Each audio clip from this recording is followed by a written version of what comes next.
भी हमारे साथ मौजूद हैं जनता राज विकास पार्टी के राष्ट्रीय अध्यक्ष प्रोफेसर मनोज यादव। आज हमारी इनसे खास बातचीत होगी क्योंकि इन्होंने भी नामांकन अपनी पार्टी की तरफ से किया है और यहाँ से सांसद प्रत्याशी के रूप में चुनाव में यहाँ पर चुनावी मैदान में आए हैं। तो आइए इनसे बातचीत करते हैं। सबसे पहले हमारे चैनल पर बहुत बहुत स्वागत है। जी नमस्कार और सभी व्यूअर्स को मेरा नमस्कार।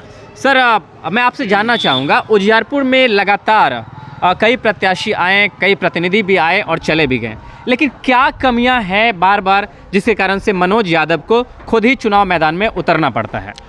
देखिए, क्षेत्र की कमियां, बहुत सारी कमियां होती है, लेकिन जो मेन मकसद है हमारा कि जो क्षेत्रीय नेता का इस ज़मीन पर आना बहुत ज़रूरी है, क्योंकि जो क्षेत्रीय लोकल अगर नेता नहीं होते हैं तो लोकल विकास नहीं होता है।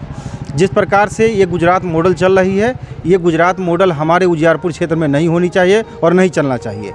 और जो जिस प्रकार से अभी मैं देख रहा हूँ जो विकास का, अभी हम पूरे क्षेत्र में छः विधानसभा में हम भ्रमण कर रहे हैं और उसमें जाने के बाद मुझे नहीं लग रहा है कि यहाँ पर कोई लगातार 10 साल से सांसद है, और जो क्षेत्र का बदहाली देख के हमें नहीं लगता है कि यहाँ 10 साल के सांसद और 5 साल के मंत्री के रूप में अगर यहाँ के प्रतिनिधि अगर है तो उसका ये क्षेत्र नहीं हो सकता है, इतना बदहाल नहीं हो सकता जी। लेकिन सर, काम की बात करें तो क्या क्या कमियां हैं जिसके बारे में आप बताएं कि मुख्य काम जो अभी तक हुआ नहीं और उसे करने की बहुत ही ज़्यादा ज़रूरत है, बुनियादी काम के बारे में बताएं। देखिए, एक तो है कि जो राष्ट्रीय लेवल पर जो शिक्षा का जो माहौल बना दिया गया है, शिक्षा का जो टीचरों का जो माहौल बना दिया गया है, वो मुझे लगता है कि एक डेली वेजेज मजदूर की तरह उसको बना दिया गया है।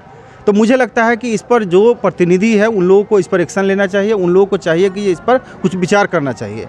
और ये तो शिक्षा की बात रही। स्वास्थ्य के मामले में जो ब्लॉक लेवल पर जो स्वास्थ्य केंद्र है उसको भी सुचारू रूप से चलाने के लिए पंचायत लेवल पर है, और हमारी तो प्राथमिकता है कि जो गाँव लेवल पर स्वास्थ्य व्यवस्था को मुहैया कराने का दायित्व होनी चाहिए सांसद को। जी अच्छा सर, अगर हम शिक्षा स्वास्थ्य की बात करें, लेकिन बेरोजगारी भी एक सबसे बड़ी समस्या है।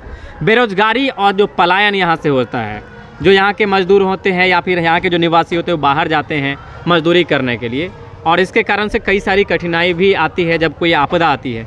इस पर क्या विचार है आपका? देखिए, यही कारण है जो बोलते नहीं है, लोग बोलते नहीं है। जिस प्रकार से कि यहाँ से पलायन करके अगर गुजरात में जाते हैं तो आज के डेट में गुजरात की सरकार चल रही है, जिसके कारण यहाँ के गुजरात में अगर बच्चों को तकलीफ भी होती है तो यहाँ के कोई सांसद हो, विधायक हो, बोलने के लिए राजी नहीं है जी। तो मेरा मानना है कि इस पलायन को रोकने के लिए जब तक हम समान रूप से अगर हम इंडस्ट्री नहीं लगाएंगे, हर जगह पर हम रोजगार मुहैया नहीं कराएंगे, तब तक तो पलायन चलता रहेगा। इसके लिए कौन होगा? इसके लिए हम जनप्रतिनिधि जो चुनते हैं उन्हीं का दायित्व होता है कि हमारा जो राज्य है, हमारा पिछले राज्यों में क्यों गिनती हो रही है। हमारे पास मैन पावर है, हमारे पास इंटेलिजेंस है, बुद्धि है, लेकिन हम उसको सुचारू रूप से यूज नहीं कर पाते हैं। तो इसमें कहीं ना कहीं यहाँ के चुने हुए प्रतिनिधि का दोष है जी। अच्छा, आपसे मैं जानना चाहूँगा, कई लोग कहते हैं कि देश जो है एक भयानक विपदा की दौर से गुजर रहा है, तो भयानक विपदा के दौर का कारण क्या है सर? ऐसा है कि धार्मिक मुद्दे हावी हो गए हैं आज शिक्षा, स्वास्थ्य और रोजगार के मुद्दे पर? देखिए, जहाँ तक दूसरे क्षेत्र में भागने का है या माहौल को अलग रास्ते पर ले जाने के लिए आप इस चीज़ को, वर्ड को यूज कर सकते हैं जी, लेकिन ऐसा नहीं है। हमारा देश आज से नहीं है, हजारों लाखों साल से हमारा देश ये है और रहेगा।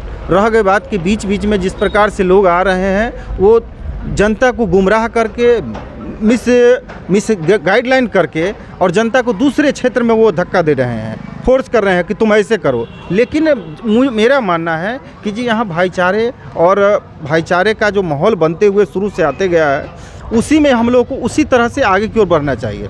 किसी एक धर्म को दूसरे धर्म से लड़ाना, किसी एक आदमी को दूसरे आदमी से लड़ाना, मुझे लगता है कि ये इस तरह से देश का विकास नहीं होगा, राज्य का विकास नहीं होगा और वह नीचे की ओर जाएगा। आपके कार्यालय के सामने में मैं मौजूद हूँ, पीछे कार्यालय आपका दिख रहा है।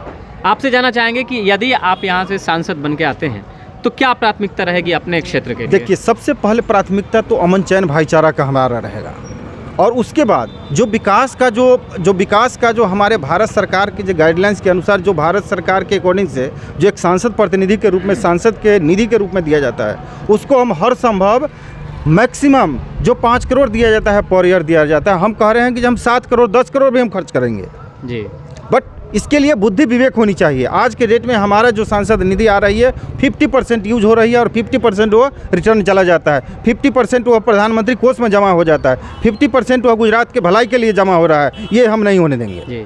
नित्यानंद राय और आलोक मेहता, दो बड़े चेहरों के सामने में मनोज यादव अपने आप को कहाँ देखते हैं? देखिए, मैं किसी को नाम नहीं लेना चाहता हूँ।